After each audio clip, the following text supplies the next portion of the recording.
Hi, everyone.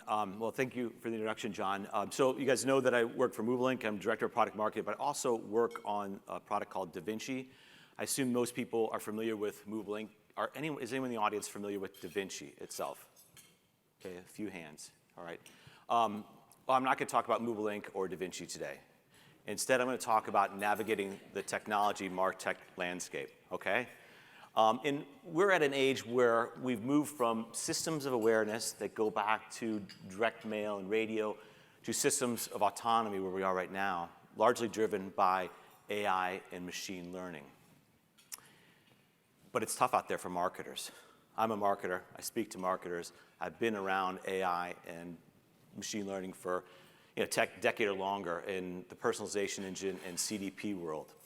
And there are 14,000 other MarTech solutions out there, many of them talking about AI and personalization, and I assume at least half of them reach out to you on a weekly basis looking for meetings.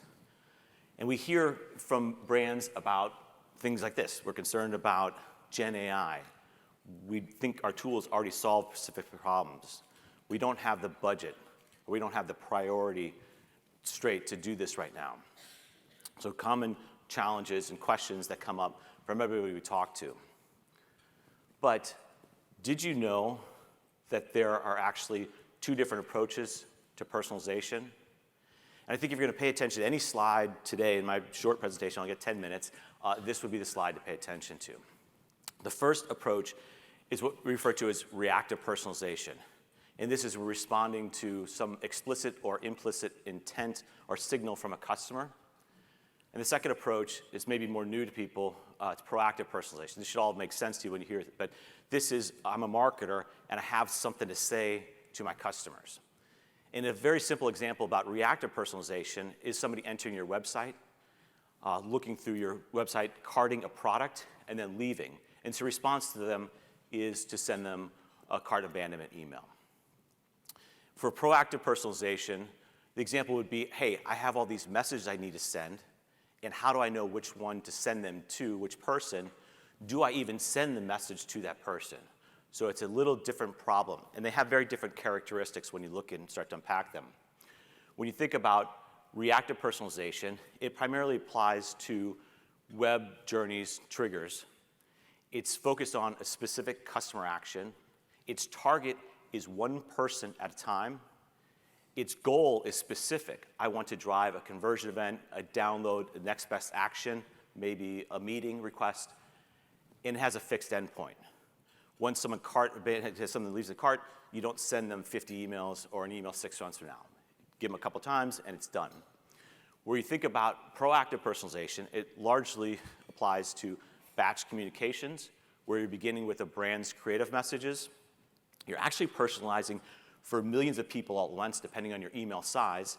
In that sense, you have to make millions of decisions every single day on what to send, when to send, and what other content goes along with that send.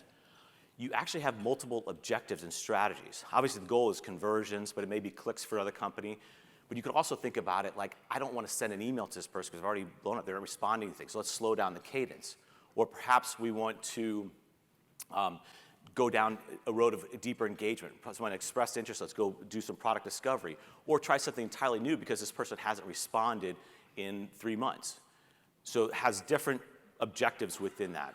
And the process is continuous. So what we learn on one send is immediately factored into the next send. So you're constantly improving and evolving over time.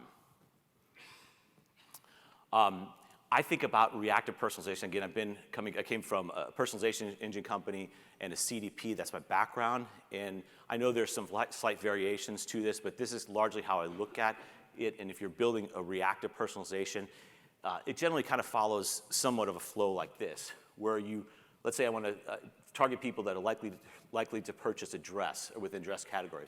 And in that sense, I'll go into a tool and I'll create a prediction event. I'll set the audience and define that. Maybe begin to analyze scores, and the output of that is that I've got somebody that's entered a segment or some kind of group that I can begin to target them with. And then I would go build that campaign, apply personalization to that campaign. Maybe that's the item they left in the cart, or maybe it's some recommendations, or any number of things. You could do the subject line. And then you're scheduling those to go out, and you're analyzing the results. Okay? And this is extremely powerful because it can be used for many different use cases and applied in a lot of different situations. And this is what people are familiar with. I'm sure that you guys have used some variation of this in your own day jobs, your day-to-day work environment. But when you think about the proactive personalization, it's a much more complicated and different problem. And I don't say the other problem is complicated. And I spend too much time thinking about this slide, so I want to do a little bit. But if you just look at a customer file, okay? Everyone, it came up in conversations last night with the frequency and reach panel right here. But you've got a large percentage of your file that's completely inactive or dormant, okay? And in addition to that, you have things like customer demand uncertainty, behavioral volatility, or the messy middle. Things aren't linear. You'd love them to be. You'd love someone to purchase something and go to the next step, but that doesn't happen. And I look at my own shopping experience. You know, I was recently, this past winter, I bought a ski helmet for my daughter, okay? Nothing at the sites I shop at has given any indication in my past that I'd be looking for a ski helmet. So I encourage you to think about your own shopping. How much do you know about something in the past that may influence their decision in the future? And sometimes it does, but it doesn't always, okay? And we have data from our customers. In fact, one of our major brands that you guys would all recognize had a golf segment, okay? And they were showing people creative in the golf segment, but we learned that the creative outside the golf segment was the content that the people in the golf segment responded to the most. So it's a very complex, dynamic problem. And in that sense, you almost need a tool that has the goal in mind, people, and the objective, but that has specialized AI that can focus on this one problem, make all these decisions. It can take the content, analyze the content, map that to the customer, what they're interested in, and then decide, do we send this, what the subject line is, what's the frequency, and then do I analyze those results at continuous feedback and make the decision for the next set. So you can see there's very different approaches to this. The AI one is like a building block for reactive personalization, but proactive, given the challenge and the setup of the problem, it requires a wholly different AI approach. So I'm just going to leave you with 3 questions to think about, and this is stuff that we hear all the time at Movable Ink. What problem are you trying to solve? And I don't mean this, but we find that a lot of times people aren't clear on that. What problem or specifically are you trying to solve internally? And get into that. What are the specific mechanics of it, okay? Then what tools in the market to solve that problem, and why are they the best ones to solve that? I'm sure a lot of salespeople will give you that explanation. You should hear from them because they should be able to tell you what is unique about their solution to solve a very specific problem. And the other thing is, what is the quantifiable upside or downside to making this decision? Obviously, you want to see improvements in terms of performance, but is there an opportunity cost associated with not making this decision right now? And I think that's one of the biggest challenges that we all have to address in the AI world. Like, we've got all this stuff coming at us. It's hard to sort through, but if I don't make this decision, am I losing an opportunity to improve performance that will help my company out in the short term? So that's all I've got for you, and I would thank you all for your time. And there it is. I'll be around the rest of the day if anyone has any questions, but I appreciate your time this morning. Thank you.